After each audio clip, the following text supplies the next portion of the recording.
Well, tonight we're live with you from Blenheim, centre of the police inquiry into the disappearance of Olivia Hope and Ben Smart. We're going to be speaking tonight to staff at Furneaux Lodge, where it all began on New Year's Eve. We're going to be speaking to the head of the police inquiry here in Blenheim, and we'll speak to Olivia's father tonight, Gerald Hope. We'll try and clarify some of the information about the pair's disappearance, and we clarify some aspects of the police case so far.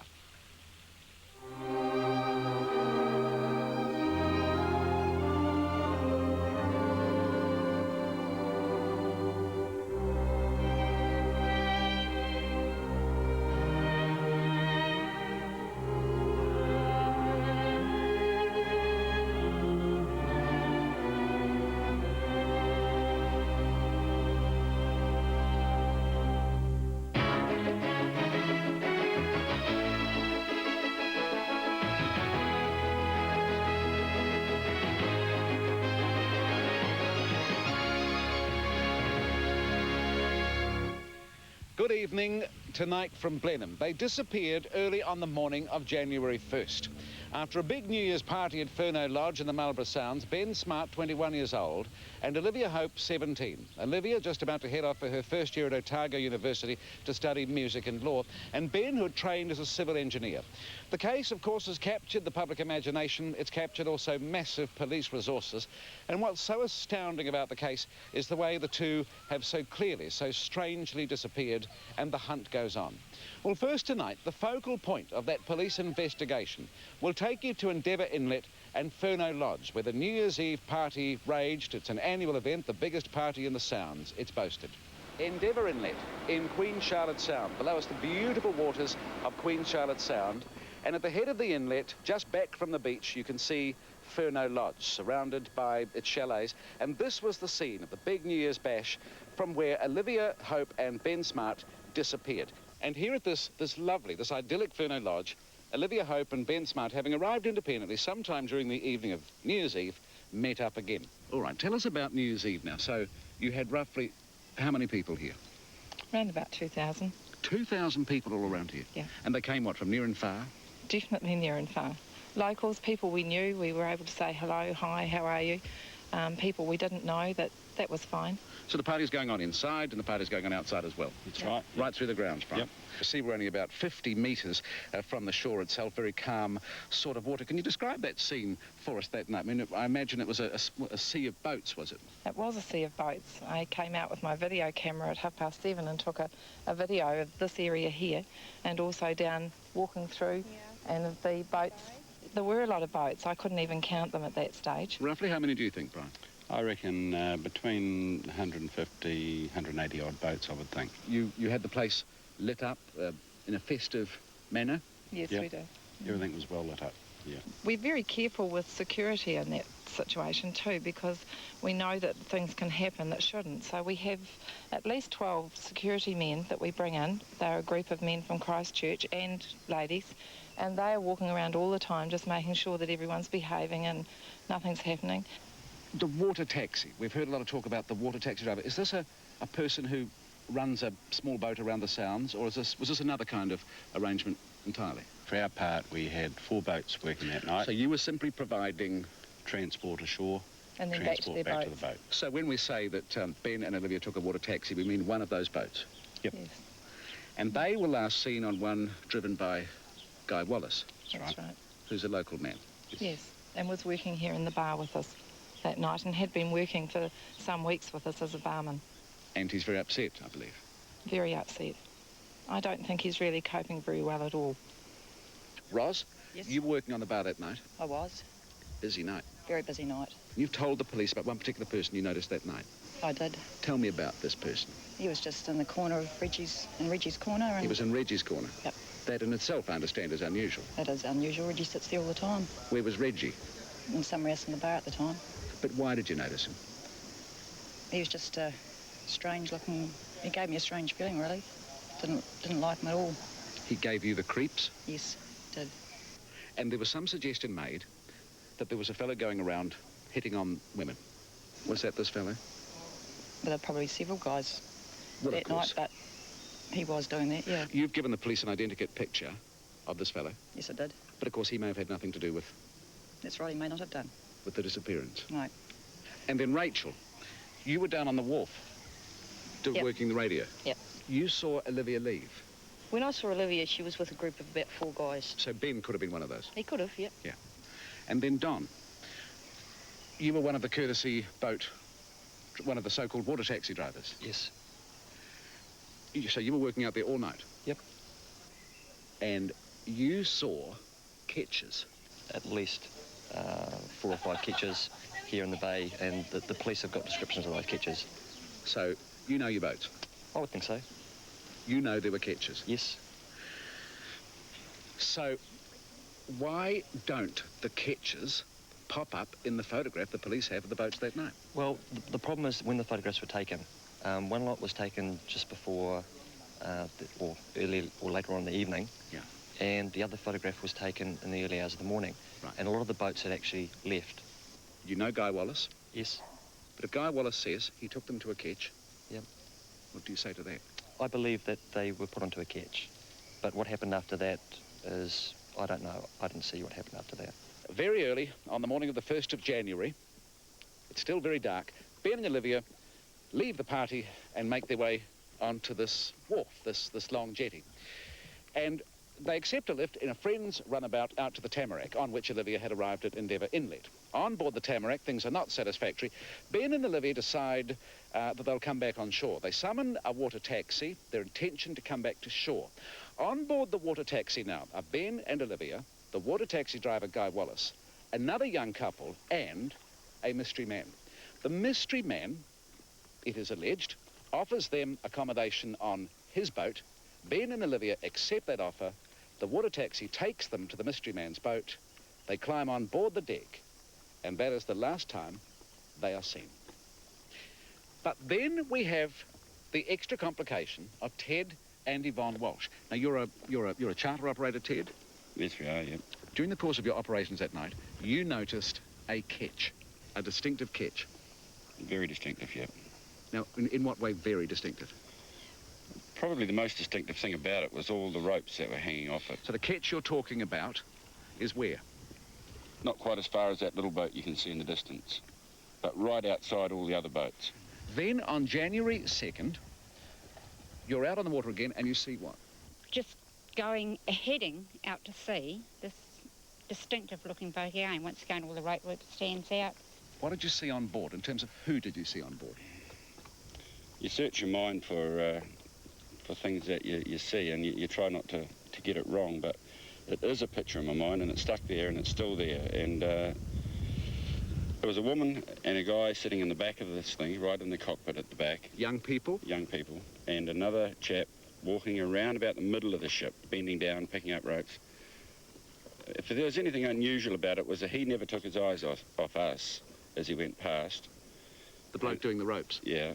And the 2 people sitting in the back, in the cockpit at the back, were very close together, almost, and very quiet. We waved, and they didn't wave back, which is an unusual occurrence down here. Everybody waves. So you start to get an idea of some of the difficulties the police have. So many people, so many stories which may or may not be assisting the police in the right direction. And we're going to bring up the matter of that catch with Detective Inspector Rob Pope in a few minutes. Also tonight, for the first time, an extended television interview. The father of Olivia Hope, school teacher, he was briefly, district councillor now, Gerald Hope, in a few minutes.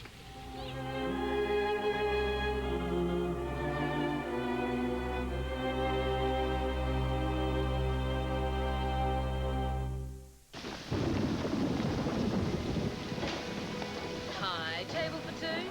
Not much farming being done here today. Coffee?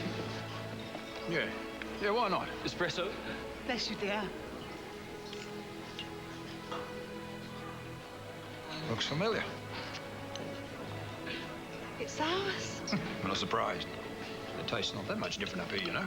2 coffees.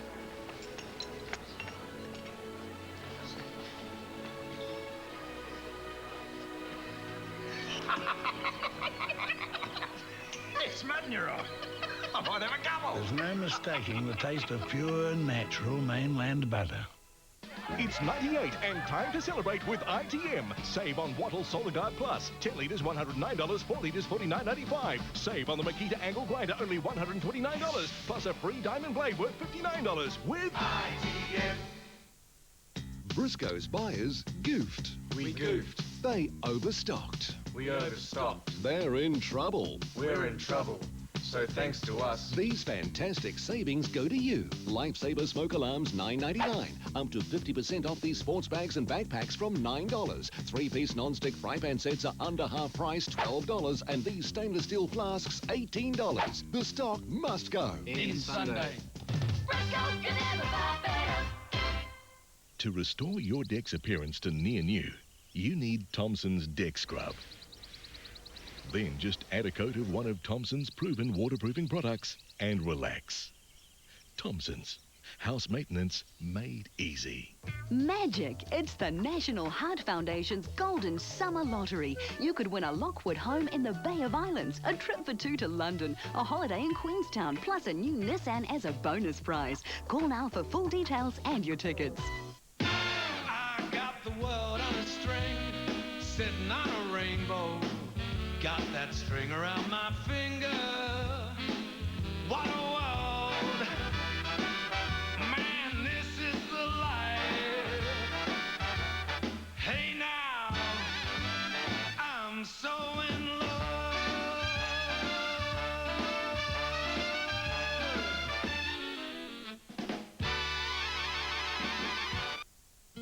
Is excellence a state of mind? It's more than that. It's also the hair color I love. Excellence Cream from L'Oreal. It's a special cream because it's rich in moisture. Excellence is so rich, it protects. So creamy, it doesn't drip. And best of all, Excellence really covers grey with rich, healthy color. The creme de la creme of hair color. Excellence Cream from L'Oreal. Because I'm worth it. The greatest opera show on earth. All the stars of opera on one special price 2 CD set. The greatest opera show on earth. Out now.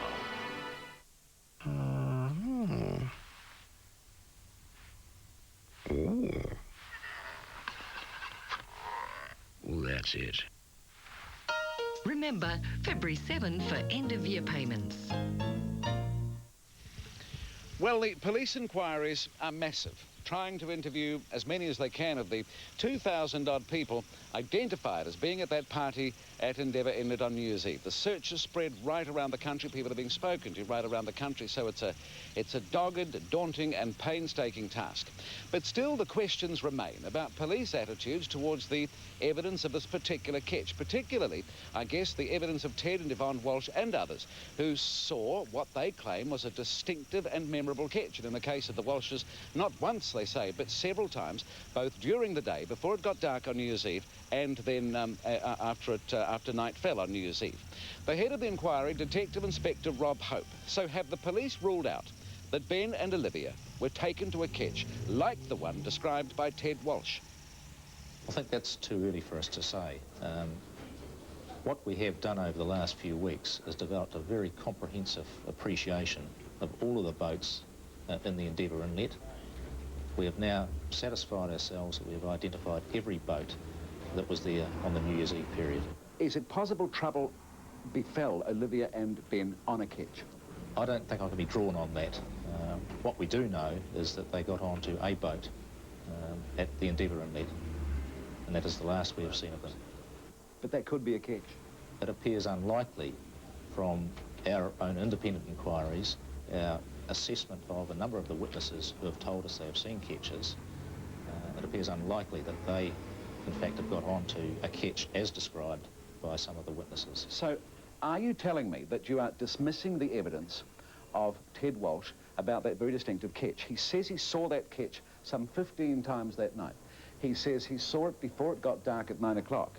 He says it was very distinctive, that he saw it in daylight, and that he saw it on the 2nd of January as well, with two young people sitting close together on board, the same catch. I think I need to make it quite clear, we're not dismissive of any witnesses' accounts, but we have to balance that against facts that we have obtained from photographic evidence of the boats that we have located and identified in the Endeavour Inlet, there is nothing to suggest that a ketch, as described by a number of witnesses, was at the Furneaux Inlet on the New Year's period. Can I just say, as a member of the public, it seems to me odd that you've got so many people who saw that, who describe a quite distinctive ketch that looked a bit like a Chinese junk because the poop was at the back, because it had this elaborate rope work.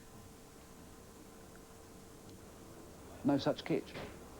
So many witnesses, so many people. The ketch described to us, which Ben and Olivia got onto, we are satisfied that it appears unlikely that that ketch, as described, exists. There are certainly other ketches in the Endeavour Inlet, but we're satisfied that they are not involved. Is there one person you're interested in? We are keeping our mind open.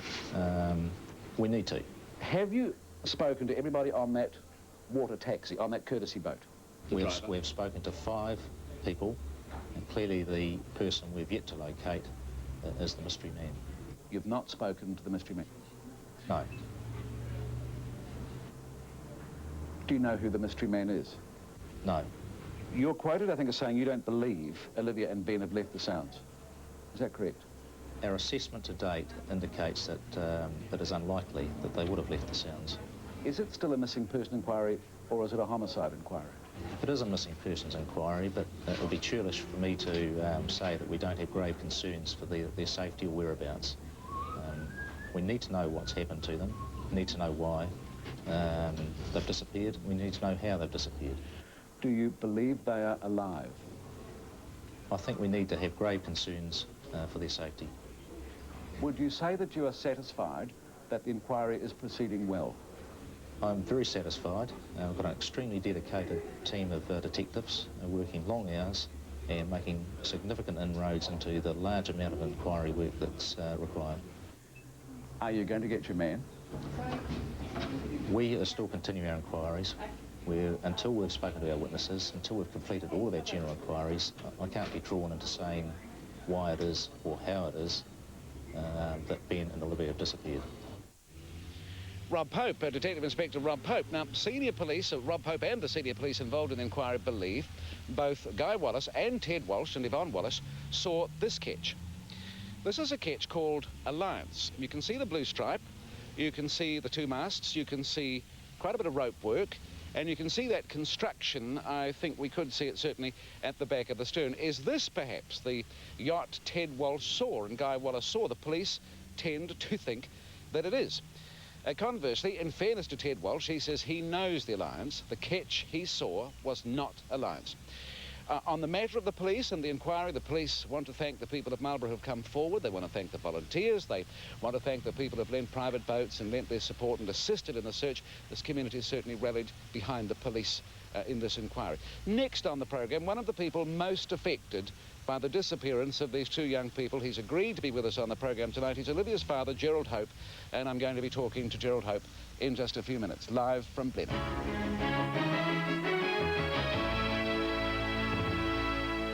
There's a spring in her step.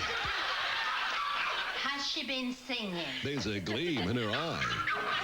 Morning all! Has Ethel found love at last? That's for me to know and for you to find out! Oh, Dr. Beeching, tonight on 1. Holmes, over 2,500 return flights and enough free calling time for a call to last 23 years. So thanks for using Talking Points, and thanks for being with Telecom. RV World Travel, the travel professionals. We've got the key to Britain and Europe.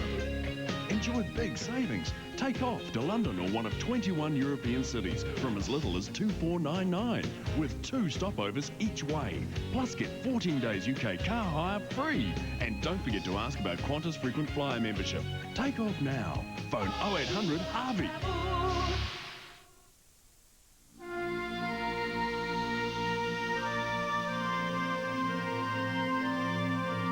150 years ago, a new wave of settlers came to wrestle a living from this land.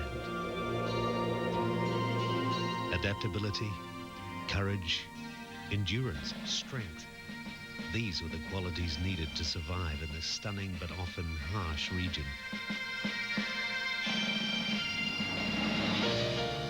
this year, as we celebrate the richness of that past, we look forward to the challenge of the future.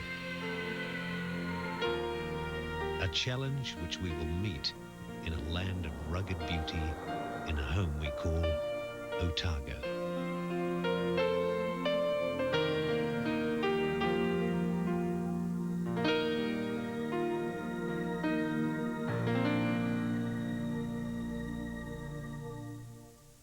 We sell more than 1 in every 3 homes in Canterbury, and our not-so-secret weapon is this fabulous Blue Book.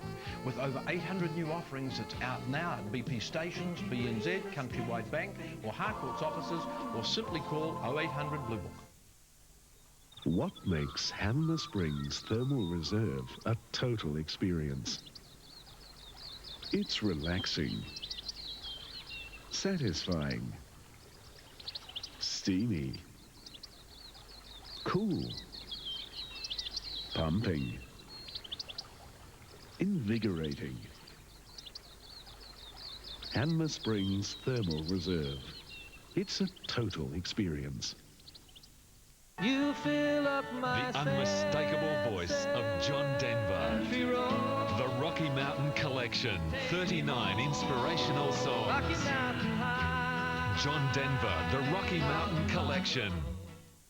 In 9 days, speed, artistry, strength and grace converge at the 1998 Winter Olympics in Nagano, proudly presented by McDonald's and One World of Sport. Susan know then. Now, the long wait to know the fate of Olivia and Ben has been very tough, not only for the community of people who know them, not only for the police trying to find out what happened. It's been a particularly gruelling time, obviously, for the parents of both young people. It's been 4 weeks since Ben and Olivia disappeared. It must be very difficult to remain optimistic. Gerald Hope, as Olivia's father, is it difficult keeping the faith? With the support we've had, Paul, and our confidence that we'll get a result at the end, whichever way it goes, take it day by day, and we are able to keep strong. But it must be very difficult coping or continuing to deal with the situation. It's 29 days. Yeah. 29 days on is easier than day 1, 2, 3, 4. You're an organiser. I mean, you consider yourself an organiser. I suppose you see that you've got to remain strong to be the organiser, really. I've actually kept myself very focused on what our objective is, and that's to find what happened with our daughter and her friend Ben. Are you involved much with the police inquiry? We had regular conferences with Rob Pope and all of his staff in the early days. We discontinued those. We chose to perhaps put some space between his operation, which we have great confidence in, and focus on what we want to achieve, which is beach searches on the water and perhaps following up some leads on the sloop. You're organising a search yourself, I understand, tomorrow, a private search, a private dive. Yes, that's again related to the sloop. We believe that the sloop was in an area of Tory Channel, and we've put together a 6-squad dive team, and they'll spend a day underwater. The sloop, are you happy that the police have lifted that sloop? I mean, does that give you some cause to be optimistic that the inquiry will conclude one way or the other? Quite honestly, when the sloop came out, it surprised us because we were chasing a ketch. My assessment of that is that the sloop obviously had some reason to be lifted and to be extensively investigated forensically. Where are you on the ketch versus the sloop dispute? I mean, the eyewitness account seems to be so strong about a ketch. In fact, the ketch could make you more optimistic. Well, I'll tell you how the police have been with us. They've been, I believe, very confidential in the information they've given out. Both the Smarts and Jan and I have been more than happy with the detail as we need it. And as for the ketch, I believe from the information that's been given to us, it is not a high priority in their investigation at the moment. I would like it to be, Paul. It's a much better option. Explain that. Well, simply if it was the scenario of a rampant sailor wanting a crew and heading offshore with our daughter and Ben, that would be preferable. But the facts so far don't support that case. So that dive you are going to be organising, where are they going to be? Who's doing it? What are they going to do? It's organised by friends of mine. They've spoken to local dive shop owner Kevin Bailey and Robin Mitchell, experienced divers. Kevin's going to be organising the underwater side of it, and Robin will be dive master. I mean, it's local knowledge, local commitment to see the job through. I suppose a stab in the dark too, because the amount of coastline is so great there that No, I've actually been very careful not to put people out into the sounds, either to jeopardise themselves or waste resources. So what we've been doing is trying to best guess the movements of the sloop, given the size, the speed it can travel at, the distance it could have gone, and trying to perhaps peg something down. The owner of the sloop, you've been appealing for some days now for the owner of the sloop, Scott Watson, to contact you. I'm a decent bloke, and the Smarts are reasonable people like my wife and I are. I would have thought if something had have occurred and the owner of the sloop perhaps felt that he was maligned, if not very much innocent in this situation, then I would have expected to have heard from him. But I may be wrong. I mean, he's part of the inquiry. He's a witness like hundreds of other people, including our other daughter. So the police are working through the information they have, and we just hope that they are, at the end of the day, going to conclude their investigation and give us some resolution to this mystery. So still nothing? I mean, you've heard nothing from him? From whom? From Scott Watson, the owner of the sloop? No. No. Tell us about Olivia. In a nutshell, she's entering the best stage of her life. She's 17, worked hard. She's done well at college, very committed. You can see by what's on the screen now that was taken at the senior prize giving. We're very proud to have a daughter like that. She was looking forward to going to university? Oh, yeah. She's going to do music and law? Law and music, a strange mix. Yes. There's only one other person I know of most probably who was a bit like that, and he practiced the music more than the law. I suppose that's what makes it potentially so sad, is that she seemed to be so normal, so easygoing, so full of friends. Her friends are actually really finding it hard. I mean, parents are resolved to seeing this through. The pain is relevant, but I think it's hurting her friends more because they can't understand why it should have happened out at Furneaux in a very secure, safe environment on New Year's morning, New Year's Day. You mentioned the Smarts several times. I mean, you didn't know Ben very well at all. I think you met Ben... Met Ben once. This is Ben? Hello, Ben. So that's your knowledge of Ben. Yeah, but nevertheless, through this, you've got to know the Smarts. Oh, indeed. Do you work together coping with it and dealing with it? I'll help you. How we've done this to actually get through from day one. We don't talk about the what-ifs. We don't talk about perhaps. We actually focus on the day-to-day things. The Smarts and the Hopes do not sit down in corners and drink coffee and speculate. They get on with their family activities, and we come together when necessary. John and I go out on searches. Our wives chose not to. How important to you all is it that this be concluded one way or another, do you think? Well, it's a reasonable question. It has to be. It really, really has to be. Having another unsolved mystery is something I don't think I want. It would be a hideous uncertainty to live with, wouldn't it? And the police don't want either. No. So the resources are there, the commitment's there, and I believe a good result will come. Support from the public? Overwhelming. Not just in terms of letters and... Just an aside, Paul, the need for information is still there. The police certainly require anybody who is at Furneaux to make sure that they have thought very carefully, without embellishing their information, about what they saw on the night. We also require information. I mean, the sloop movements are still of interest to us. And the catch, if it's a long shot, came in late, left early, maybe it's a goer. I mean, at this stage, we have not given up. I thank you very much indeed for coming on. And there's not a parent around the country who won't be feeling for you and wishing all the very best for you all. Thank you for your interest. Pleasure. And so the search goes on for these normal, pleasant young people who've vanished in the night in a part of the world, as Gerald says, a part of the world where no evil should have befallen two people such as them. The mothers and the fathers wait. The brothers and the sisters wait. The people of Marlborough wait as the police inquiry takes its course. Live from Blenheim, that's Holmes Tonight.